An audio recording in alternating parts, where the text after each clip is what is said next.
Mga parasira ikinaugma ang pahayag ni Presidente Bongbong Marcos na daima impunir nin fishing ban. Presidente nangapudan sa mga parasira na daingo na magkaigwan nin fishing activities sa mga breeding area na suportado man kan Municipal Agriculture's Office kan Calabanga, Camarines Sur. Yan asin iba pang detalye aramunta sa pagtutok live ni Chris Novello. Chris?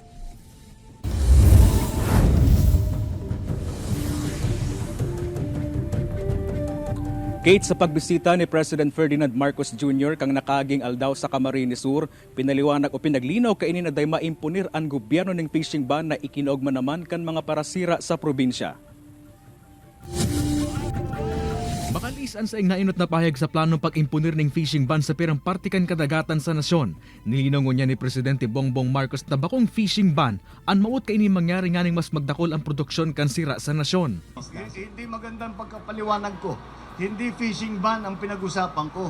Ang sinasabi ko kung saan yung breeding area ng isda, huwag tayong maging isda doon para dumami yung isda. Pero walang fishing ban. Dagdag pa kan Presidente, dahil man pwedeng mayong hanap buhay ang mga parasira sa nasyon. Kaya makalis ang paglilinaw na ini, karon nakahangos ang mga parasira sa banuan ng Calabanga, Camarines Sur. Urog na ang mga taga-barangay Sabang. Ayun, talagang dahil dapat.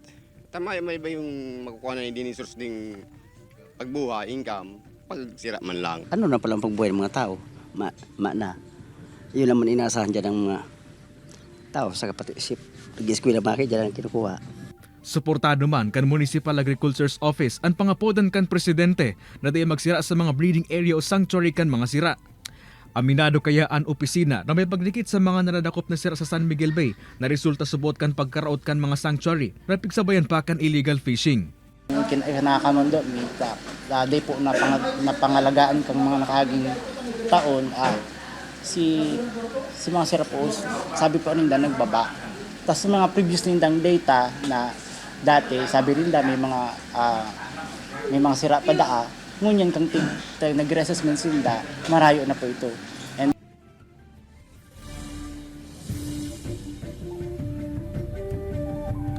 Kate, apera kan pangapodan sa mga parasira na dayon ang una magkondusir ng fishing activities sa mga breeding area.